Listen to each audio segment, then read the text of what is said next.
जय हिंद प्यारे बच्चों, मैं अंकुश तोमर आपका वाईफाई एग्ज़ाम में स्वागत करता हूं। जैसा कि आप लोगों को पता है कि लूसेंट की हमारी बुक का सॉल्यूशन कराया जा रहा है, तो इसमें न्यूमेरिकल की क्लास का चैप्टर 12 इलास्टिसिटी, लूसेंट का इलास्टिसिटी का पार्ट सेकंड आज हम करने वाले हैं। कल की क्लास में हमने पार्ट फर्स्ट के 15 क्वेश्चन तक 14 क्वेश्चन तक किए थे और इतने ही आज की क्लास में हो जाएंगे। तो ये जो है ना हमारा इलास्टिसिटी का चैप्टर कंप्लीट हो जाएगा। ठीक है, तो ज़्यादा समय ना लेते हुए स्टार्ट करते हैं। देखिए क्वेश्चन नंबर 15 से आज हमें स्टार्ट करना है। क्वेश्चन नंबर 15 देखिए भाई क्या कहता है। क्वेश्चन नंबर 15 में कहा है कि पानी का आयतन वॉल्यूम क्या है 0.1% बढ़ा दे, यानी कि डेल्टा वी अपॉन वी क्या हो 0.1/100। परसेंट में था, इसे हमने चेंज कर लिया, इतना बढ़ा दे। तो कह रहा है दाब को कितना बढ़ाना पड़ेगा, प्रेशर में कितना इंक्रीमेंट करना पड़ेगा हमें। तो देखो बल्क आयतन प्रत्यास्थता गुणांक बी इक्वल्स टू क्या होता है delta P upon delta V upon V. तो हमें प्रेशर निकालना है, तो डेल्टा पी इक्वल्स टू क्या हो जाएगा B into delta V upon V. But यहाँ पे बल्क नहीं दिया हुआ। लास्ट क्वेश्चन नंबर 14 में है, उसमें दिया हुआ है के बल्क कोफिशिएंट के इक्वल्स टू बी, मैंने बताया था लास्ट में। उसमें दिया 2 गुणा 10⁻10 डाइन पर सेंटीमीटर स्क्वायर, ये दिया हुआ है बल्क कोफिशिएंट। ठीक है, आयतन प्रत्यास्थता गुणांक ये दिया हुआ है इसमें। तो ये वैल्यू हम क्या करेंगे, ये वैल्यू इसमें रख देंगे। तो डेल्टा पी इक्वल्स टू 2 गुणा 10⁻10 डाइन में है, न्यूटन में बदलेंगे तो क्या होगा 10⁻−5, और सेंटीमीटर को मीटर में बदलेंगे तो 10⁻−4 स्क्वायर की वजह से, और गुणा डेल्टा वी अपॉन वी आ गया 0.1/100। तो यहाँ इसकी कैलकुलेशन करने के बाद आपका आता है 2 गुणा 10⁻6 न्यूटन पर मीटर स्क्वायर। बट आपकी बुक में क्या दिया हुआ है, बुक में दिया हुआ है नियरली इक्वल्स टू 2.1 गुणा 10⁻6 न्यूटन पर मीटर स्क्वायर। तो आपका ऑप्शन क्या आ जाता है भाई 15 का बी। ऑप्शन क्या आ जाता है 15 का बी। केवल वैल्यूज रखी और कैलकुलेशन कर ली हमने। क्वेश्चन नंबर 16 पे चलते हैं। देखिए क्वेश्चन नंबर 16 भाई, अगर वीडियो अच्छी लगे तो लाइक करना, जो चैनल पे नए हैं वो सब्सक्राइब ज़रूर कर ले, और भाई शेयर कर दिया करें। क्वेश्चन नंबर 16, 2 तार है एक ही पदार्थ से बने हुए हैं, एक ही पदार्थ से बने हुए हैं, तो वाई क्या है कांस्टेंट रहेगा। एरिया भी सेम है, क्रॉस सेक्शन एरिया भी क्या है सेम है, एक ही बल से खींचे जाते हैं, तो फोर्स भी क्या है सेम है। तीनों के तीनों हम कांस्टेंट लेंगे, तो उनकी लेंथ का जो रेशियो है L1 रेशियो L2 किसके इक्वल है 2:1 के। तो खींचने में किया गया कार्य का अनुपात पूछा है, खींचने में किया गया कार्य का अनुपात W1 रेशियो W2 हमें निकालना है। ठीक है भाई, W1 रेशियो W2 हमें निकालना है। तो अब देखो हमें पता है W इक्वल्स टू होता है 1/2 F into delta L, W/2 F into delta L, या W1 upon W2 equals to क्या हो जाएगा, ये तो कांस्टेंट हो गया, delta L1 upon delta L2। और क्वेश्चन में क्या दिया, क्वेश्चन नंबर 16 में यही तो कहा है उनकी लंबाइयों का अनुपात हो तो खींचने में किया गया कार्य। अब देखो लंबाई क्या दी हुई है, हमें लंबाई दी हुई है L1 और L2, कितना L1 और L2 हमें दिया है 2:1। तो work done W1 ratio W2 क्या हो जाएगा, हमें 2:1 हो जाएगा। और आपका ऑप्शन क्या आ जाएगा, क्वेश्चन नंबर 16 का आ जाएगा ए। क्वेश्चन नंबर 16 का क्या आ जाएगा ए। ठीक है भाई, क्वेश्चन नंबर 17 देखते हैं हम।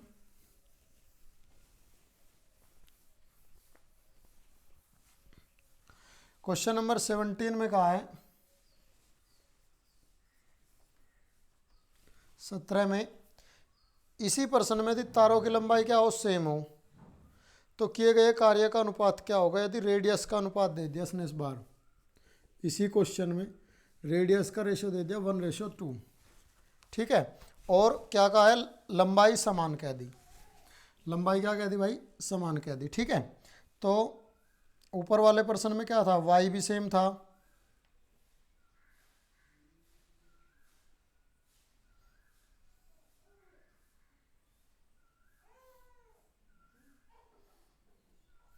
एक मिनट रुकिए, देखिए W इक्वल्स टू क्या होता है, 1/2 F डॉट डेल्टा L। ये दोनों तो कांस्टेंट है, तो ये फॉर्मूला तो हमारा लगेगा नहीं। ये दोनों तो कांस्टेंट है, ये फॉर्मूला तो हमारा लगता नहीं। तो देखिए एक बार, देखिए भाई, अब हमें वर्क का एक फॉर्मूला पता है, 1/2 प्रतिबल स्ट्रेस गुणा विकृति, किसके लिए, यूनिट वॉल्यूम के लिए, एकांक आयतन के लिए, यूनिट वॉल्यूम के लिए हमारा फॉर्मूला होता है ये, यूनिट वॉल्यूम के लिए। ठीक है, तो प्रतिबल होता है हमारा स्ट्रेस और ये होता है स्ट्रेन। तो देखिए W equals to 1/2 F upon A into strain delta L upon L। तो विकृति क्या हो गया हमारा, डेल्टा L अपॉन L। तो देखो ये चीज़ कांस्टेंट है, ये कांस्टेंट है, क्या दी है इस बार, रेडियस दी है। तो यहाँ से W इन्वर्सली प्रोपोर्शनल क्या हो गया, एरिया के, यानी कि W1 upon W2 equals to आ गया हमारा A2 अपॉन A1, या pi R2 square upon pi R1 square, pi से पाई कट गया। और आपको दिया है W1 अपॉन W2 का रेशियो पूछा है, R1 अपॉन R2 दिया है, तो R2 का स्क्वायर 4 और R1 का 1, तो आपका रेशियो आ गया भाई 4:1। रेशियो क्या आ गया, 4:1। और 17 का क्या आ गया आंसर आपका, 1 मिनट भाई, 1:4।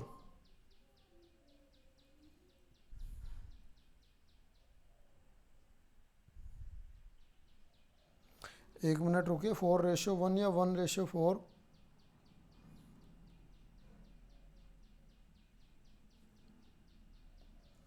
R1 और R2 का रेशियो 1:2 दिया है। तो भाई 1:2 दिया है, तो क्या होगा आपका 4:1 ही होगा इस हिसाब से। तो क्वेश्चन में या तो ये 2:1 है, या तो ये 2:1 है, या ये आंसर आपका 4:1 है। आपकी बुक में आंसर दिया हुआ है 17 का ए, यानी कि 1:4 ये दिया हुआ है। 1:4 तब आएगा जब ये 2:1 होगा। 1:4 कब आएगा, जब ये क्या होगा, 2:1 होगा। ठीक है भाई, तो देख लीजिए इसे। क्वेश्चन नंबर 18 पे चलते हैं हम। क्वेश्चन नंबर 18 देखते हैं।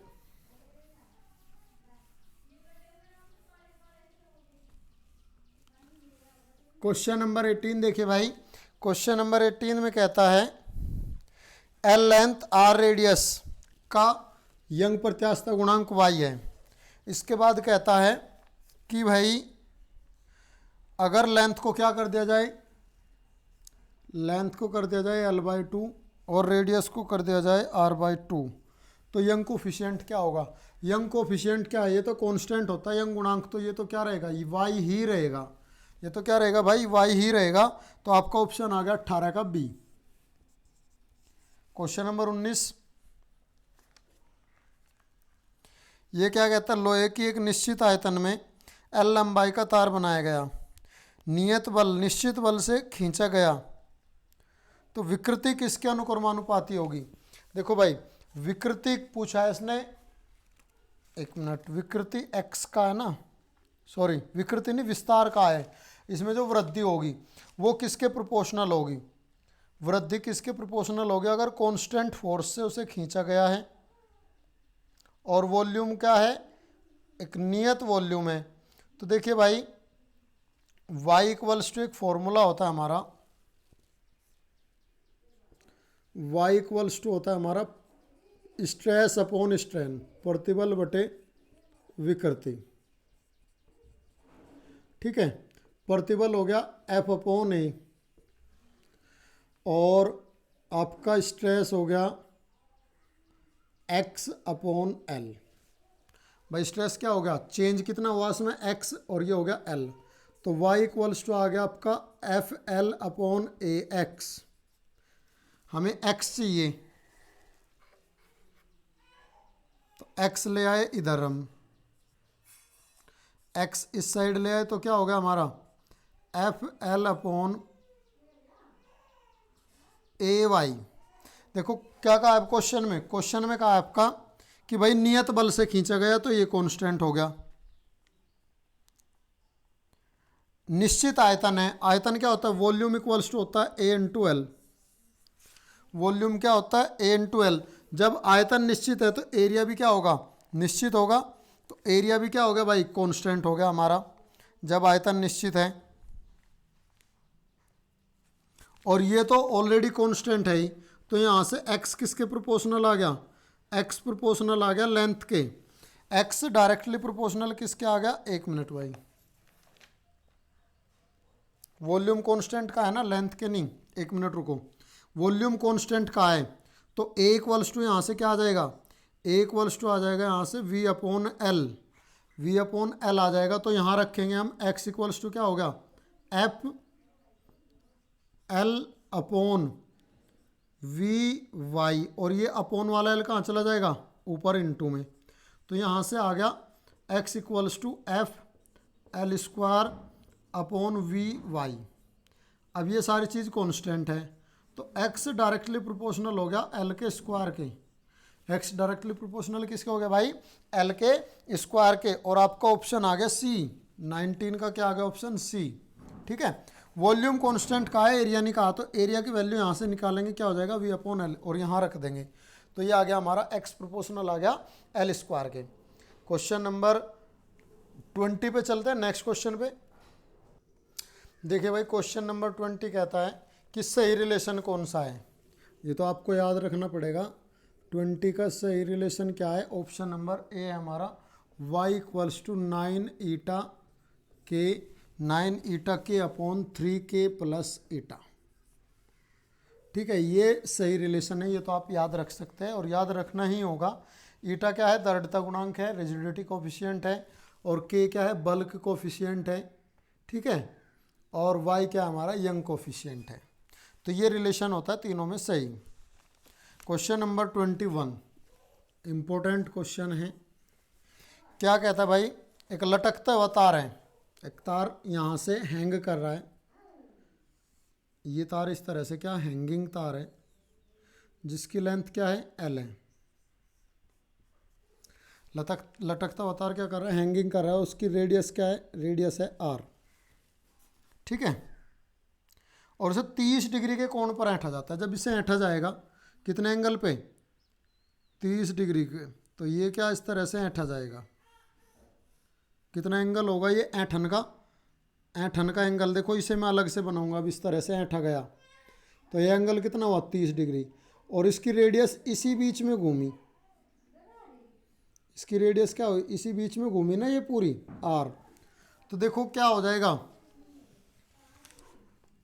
ध्यान देना। और ये ऐंठने के बाद क्या इस तरह से कितनी दूर हट गया, ऐंठने के बाद इस तरह से कितनी दूर ये यहाँ से हो गया, इस तरह से इसे ऐंठा गया 30 डिग्री के एंगल पे, और ये मान लिया अल्फा एंगल पे दूर हटा, ठीक है। तो अब देखो भाई यहाँ ये जो अल्फा है tan अल्फा इक्वल्स टू क्या होगा, परपेंडिकुलर ये होगा यहाँ की साइड, इसे मान लेता हूँ मैं ये O और ये X, परपेंडिकुलर हो गया OX, और ये A मान लिया हमने, और बेस क्या हो गया हमारा OA, ठीक है भाई। अब हमारे पास OX नहीं है क्योंकि उसमें ऐंठन के बाद कुछ जगह उसने ज़्यादा घेरी, जब उसे 30 डिग्री के एंगल पे क्या किया गया, ऐंठा गया, तो उसने जगह क्या ज़्यादा घेरी, वो इस तरह से घेरी उसने, ठीक है। उसका रोटेशन किस तरह से हुआ, r रेडियस पे इस तरह से रोटेशन हुआ 30 डिग्री के एंगल की वजह से। तो भाई हमने एक फॉर्मूला पढ़ा था, angle equals to arc upon radius. अब ये आर्क निकालना है हमें, रेडियस कितने है यहाँ r है, ठीक है। ये आर्क निकालना है, कितना होगा इसका, तो एंगल कितना है, एंगल है 30 या थीटा मान लेता हूँ मैं से, एंगल कितना है 30 डिग्री ले लेते हैं भाई, जो है थीटा। आर्क हमें निकालना है और रेडियस दिया है आर, तो ये टोटल आर्क हुआ घुमाने की वजह से, तो आर्क इक्वल्स टू हो गया हमारा कितना, आर थीटा। तो ये वैल्यू यहाँ रख दो सीधी, तो tan alpha equals to alpha बहुत स्मॉल एंगल के लिए, ओ एक्स की वैल्यू क्या होगी आर थीटा, और अपॉन बेस क्या है हमारा एल। तो आर थीटा आर है हमारे पास कितना है 4 मिलीमीटर, यानी कि 4 गुणा 10 की घात -3, आर गिवन है इसमें 4 मिलीमीटर, और थीटा गिवन है 30, एल गिवन है 100 सेंटीमीटर। अब सारी वैल्यू रख दो, आर थीटा अपॉन 100, मीटर में करना है तो 100 में क्या सीधा 1 मीटर हो गया, तो 1 हो गया। तो जब इसकी गुणा करते हैं 30 चौका 120 गुणा 10 की घात -30, -3 आ गया। तो भाई अल्फ़ा कितना आ गया, जो अल्फ़ा आया हमारा 0.12 डिग्री, अल्फ़ा कितना आ गया 0.12 डिग्री। और आपका क्वेश्चन नंबर 20 का ऑप्शन आ जाता है ए, सॉरी क्वेश्चन नंबर 21 का ऑप्शन क्या आ जाता है सी, 21 है ना हमारा, क्वेश्चन नंबर 21 का क्या आ जाता है सी। समझो इस चीज़ को दोबारा से, देखो ऐंठने पर उसका जगह ज़्यादा घेरी उसने, ऐंठने पर ये क्या बना आर्क बना, ठीक है, ऐंठन का आर्क हुआ, रेडियस हमें पता है, एंगल हमें पता है, तो एंगल इक्वल्स टू क्या होता है आर्क अपॉन रेडियस। आर्क हमें चाहिए जो ये है arc O X, arc equals to क्या हो गया हमारा आर थीटा, वैल्यू रख दी arc theta upon L. Angle बहुत छोटा है तो tan alpha equals to alpha, तो अल्फा इक्वल्स टू आ गया आर थीटा अपॉन एल। आपकी बुक में सीधा फॉर्मूला दिया हुआ है कि अपरूपण विकृति alpha equals to R theta upon L, but ये फॉर्मूला आता कहाँ से है, मैटर करता है ये, ठीक है। सीधा तो हम नोट करके ठीक है कर लिया, बस रटना हो गया वो, ठीक है भाई। चलो नेक्स्ट क्वेश्चन पे चलते हैं।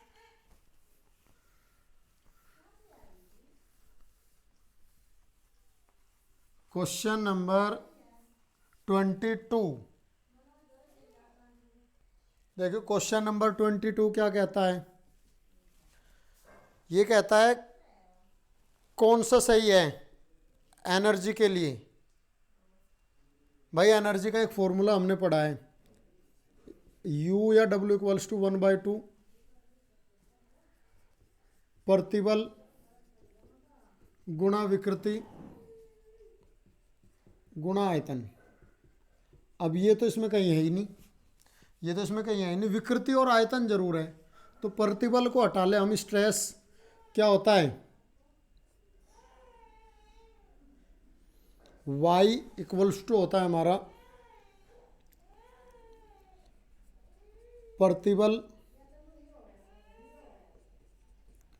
बटे विकृति,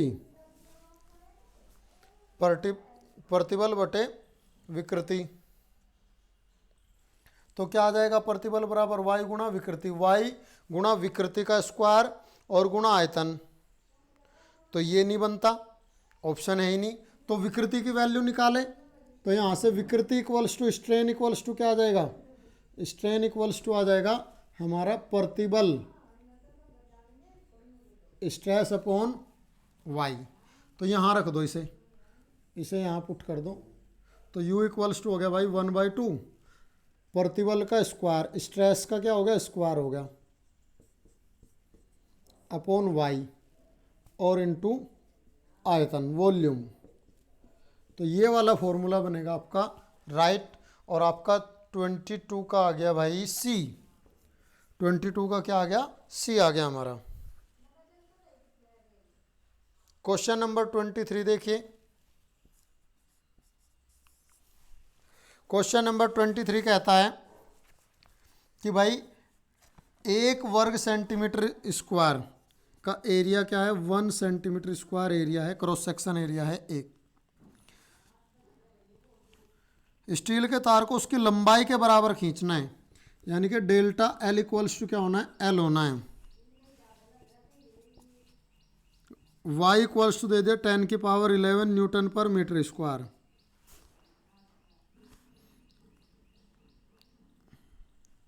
सॉरी 2 × 10⁻11, हाँ ठीक है, यही दिया है। और फोर्स की वैल्यू पूछता है आवश्यक बल कितना लगाना पड़ेगा हमें, आवश्यक बल कितना लगाना पड़ेगा। तो बल का जो फॉर्मूला होता है हमारा वाई ए, भाई यहाँ से निकाल लेना हम, वाई इक्वल्स टू क्या होता है, एफ अपॉन ए डेल्टा एल और एल, ये फॉर्मूला होता है। तो यहाँ से एफ इक्वल्स टू क्या आ गया हमारा, वाई ए डेल्टा एल अपॉन एल। ये क्या है, ये दोनों तो बराबर है तो कट गए, वाई की और ए की मल्टीप्लाई कर दी, तो आपका फोर्स इक्वल्स टू क्या आ गया, वाई है हमारा 2 × 10⁻11 और एरिया 1 सेंटीमीटर स्क्वायर, तो मीटर स्क्वायर में करेंगे 10⁻⁻4, तो ये आ गया 2 × 10⁻7 न्यूटन, 2 × 10⁻7 न्यूटन। ऑप्शन आ गया बी, 23 का क्या आ गया भाई, ऑप्शन आ गया बी। नेक्स्ट क्वेश्चन पे चलते हैं हम। देखिए भाई क्वेश्चन नंबर 24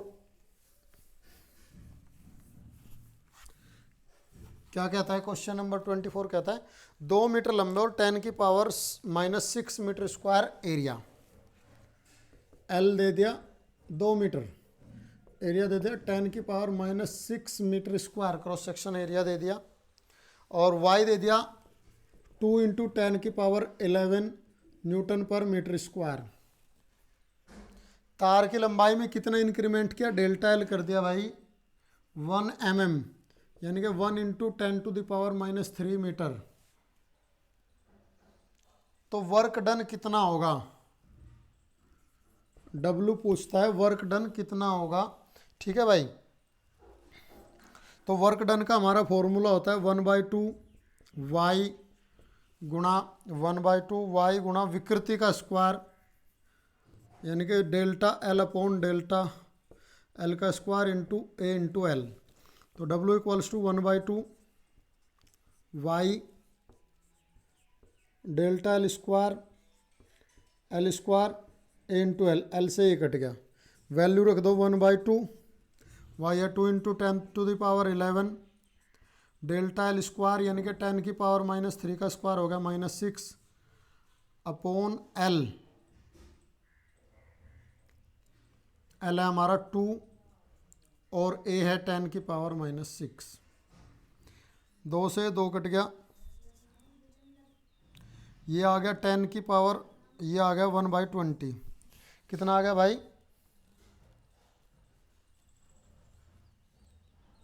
1/20, और 1/20 यानी कि डिवाइड किया 0.05, इतना जूल आया, ऐसे 5 × 10⁻⁻2 जूल, 5 × 10⁻⁻2 जूल, और आपका ऑप्शन आ जाएगा 24 का, 1 मिनट भाई, 24 का ये डी दे रहा है, एक बार चेक कर ले, दोबारा से चेक कर ले एक बार कैलकुलेशन। एल इक्वल्स टू 2 दिया है, ए दिया है 10⁻⁻6, वाई दिया है 2 × 10⁻11, 1 mm की, यानी कि 1 mm में मीटर हो गया 10⁻³ मीटर, ठीक है। कार्य क्या होगा, डब्ल्यू इक्वल्स टू होता है हमारा 1/2 वाई और विकृति का स्क्वायर इंटू वॉल्यूम, तो विकृति यानी कि डेल्टा एल अपॉन एल, विकृति क्या हो गई भाई, delta L upon L, strain होता है ना हमारा, तो एल से क्या हो गया, एल कट गया, तो फॉर्मूला आ गया हमारा 1/2 वाई डेल्टा एल स्क्वायर ए अपॉन एल, ठीक है, सारी चीज़ें 1/2 2 × 10⁻11 10⁻⁻6 हो गया इसका स्क्वायर इसका, और एरिया दिया है 10⁻⁻6 अपॉन ये। तो बेटा 5 × 10⁻², आएगा, इसका आंसर आएगा बी आपका, 24 का बी आएगा। ठीक है, नेक्स्ट क्वेश्चन पे चलते हैं। नेक्स्ट क्वेश्चन देखिए, क्वेश्चन नंबर 25।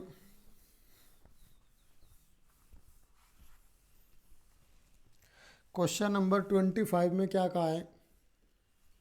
क्वेश्चन नंबर 25 में कहा है कि एक पदार्थ जिसका प्रत्यास्थता गुणांक क्या है, y है, कोफिशिएंट क्या है, इलास्टिसिटी कोफिशिएंट y है, और s प्रतिबल से ताना जाता है। स्ट्रेस दे दिया हमें s, स्ट्रेस दिया है s, और भाई यंग कोफिशिएंट है y, ये दिया है। तो एकांक आयतन, यूनिट वॉल्यूम की एनर्जी क्या होगी? यूनिट वॉल्यूम की एनर्जी पूछी है क्या होगी? तो यूनिट वॉल्यूम की जो एनर्जी होती है हमारी, W = होती है 1/2 प्रतिबल गुणा विकृति, स्ट्रेस इनटू स्ट्रेन। वॉल्यूम क्या हो गया? 0 हो गया, सॉरी 0 कह रहा है, यूनिट हो गया। वॉल्यूम क्या हुआ? यूनिट हो गया। अब हमें स्ट्रेस दिया है, हमें स्ट्रेस दिया है और y भी दिया है, स्ट्रेन नहीं दिया। तो स्ट्रेन विकृति इक्वल्स टू क्या होगी? विकृति इक्वल्स टू क्या हो जाएगी भाई? फॉर्मूला है हमारा y का stress upon strain, stress upon strain. Stress क्या होता है हमारा? प्रतिबल बटे विकृति। अब विकृति नहीं दी तो विकृति इक्वल्स टू क्या हो गया? विकृति इक्वल्स टू हो गया हमारा प्रतिबल बटे y, और प्रतिबल दिया है y, ओ सॉरी s, और विकृति y ये हो गया। तो विकृति बराबर आ गया हमारा s अपॉन y, यहाँ रख दो इसमें। तो W = क्या आ गया हमारा? 1/2 प्रतिबल s और विकृति s अपॉन y। तो ये आ गया हमारा 1/2 s² upon y, 1/2 s² upon y। को ऑप्शन क्या आ जाता है आपका? 25 का आ गया हमारा C। 25 का क्या आ गया भाई? C। क्वेश्चन नंबर 26, ये तो सीधा फॉर्मूला ही दिया हुआ है। फॉर्मूला क्या दिया है? देखियो, mg लटकाने पर L का इंक्रीमेंट हो जाता है, वर्क पूछ रहा है कितना है। तो वर्क क्या होता है? एवरेज फोर्स इनटू डिस्प्लेसमेंट कितना हुआ? अब एवरेज फोर्स क्या होगा? F/2 इंटू कितने का हुआ? L का, या यहाँ पर 1/2 F किसके इक्वल होगा? mg के, और डिस्प्लेसमेंट कितना हुआ? L के। तो वर्क कितना हो जाएगा? 1/2 mg इंटू L। ऑप्शन आ जाएगा आपका A। 26 का ऑप्शन आ गया A। क्वेश्चन नंबर 27, फॉर्मूला ही है शायद ये भी। ये कह रहा तार की लंबाई L, y कोफिशिएंट है यंग, और स्मॉल l का इंक्रीमेंट होता है जब उस पर कुछ भार लगाया जाता है। तो एकांक आयतन में संग्रहित ऊर्जा क्या होती है? W = होता है 1/2 y into delta L upon L का स्क्वायर और into volume A into L। ये तो क्या हो गया? यूनिट वॉल्यूम का 1 हो गया। ये तो क्या हो गया? वॉल्यूम तो यूनिट एकांक आयतन हो गया। तो बचता क्या है हमारा? W = 1/2 y, और डेल्टा L कितना दिया है? कितना इंक्रीमेंट है? L का, L², और अपॉन ओरिजिनल लेंथ दिया कैपिटल L²। तो ये वाला आपका आ गया। देख लीजिए कौन सा ऑप्शन है। W = आपका ऑप्शन है B। 27 का क्या है भाई? B option. लास्ट क्वेश्चन है 28 आज की क्लास का हमारा। देखिए भाई, क्वेश्चन नंबर 28 पार्ट सेकंड का लास्ट क्वेश्चन है। देखो कहता है दो भिन्न भिन्न पदार्थों के रेखीय प्रसार गुणांक दिए अल्फा और अल्फा वन, अल्फा वन और अल्फा टू दिए है दो भिन्न भिन्न पदार्थों के रेखीय प्रसार गुणांक। यंग कोफिशिएंट दिया है y1 और y2, यंग प्रत्यास्थता गुणांक दिया है y1 और y2। छड़ों को इस प्रकार गर्म किया जाता है कि ताप में वृद्धि क्या हो, दोनों में सेम हो। छड़ों को इस प्रकार गर्म किया जाता है कि ताप में वृद्धि यानी कि delta T1 equals to delta T2, ताप में वृद्धि क्या हो, सेम हो। कैपिटल T लेते हैं टेम्परेचर को, क्या हो भाई, सेम हो टेम्परेचर में। अच्छा, दोनों में समान वृद्धि हो, ये कहता है, और छड़ मुड़ती भी नहीं है। और अल्फा वन और अल्फा टू का जो रेशियो दिया है वो दिया है 2:3। कितना दिया है, 2:3। और ये कहता है छड़ों में तापीय प्रतिबल भी क्या है, समान है। तापीय प्रतिबल क्या होता है, प्रतिबल स्ट्रेस ताप की वजह से जो आया वो भी क्या है, कांस्टेंट है दोनों के लिए। और ये होता है F/A, ये भी क्या है भाई, कांस्टेंट है। तो y1 और y2 का रेशियो पूछा है क्या होगा, y1 और y2 का रेशियो पूछा है क्या होगा। देखिए F इक्वल्स टू होता है हमारा y alpha delta T, y alpha delta T. अब हमें ये कांस्टेंट दिया है तो क्या करें, a से डिवाइड कर दे बोथ साइड, a से डिवाइड कर दिया बोथ साइड। टेम्परेचर भी कांस्टेंट है, क्या हो गया, टेम्परेचर भी हमारा कांस्टेंट हो गया। ठीक है, ये ऑलरेडी कांस्टेंट हमें दिया हुआ है। तो यहाँ मुझे एक बात बताओ आप लोग कि भाई y alpha, F equals to क्या हो गया, यहाँ से F इक्वल्स टू आ गया y alpha delta T. Temperature भी कांस्टेंट है, ये भी कांस्टेंट है, तो y अल्फा इक्वल्स टू क्या हो गया, कांस्टेंट हो गया, नहीं हो गया, y अल्फा इक्वल्स टू क्या हो गया, कांस्टेंट हो गया। जब सारे ये कांस्टेंट गिवन है तो ये भी कांस्टेंट है, तो यहाँ क्या बचा, y alpha equals to constant बच गया, क्योंकि a से अगर a को हम काट दे तो f इक्वल्स टू यही रह जाएगा। तो क्या बच गया, y alpha equals to constant, या y1 upon y2 equals to क्या हो जाएगा, alpha two upon alpha one, और अल्फा टू है 3, अल्फा वन है 2, तो रेशियो आ गया हमारा 3:2। रेशियो कितना आ गया हमारा, 3:2। और आपका 28 का आंसर आ गया भाई सी, 28 का क्या आ गया आंसर, सी, 3:2। ठीक है भाई, इस तरह हमारे आज ल्यूसेंट का चैप्टर नंबर 12 इलास्टिसिटी के न्यूमेरिकल पूरे हो जाते हैं। ठीक है, कल नए चैप्टर के न्यूमेरिकल के साथ मिलेंगे। न्यूमेरिकल देखो इतने नहीं आते, बट न्यूमेरिकल में क्या होता है, हमारे कॉन्सेप्ट क्लियर हो जाते हैं, फॉर्मूलाज जो होते हैं वो क्लियर हो जाते हैं। कंसेप्चुअल क्लास भी आपके साथ साथ चली हुई है भाई, इस दोनों को देखते रहिए।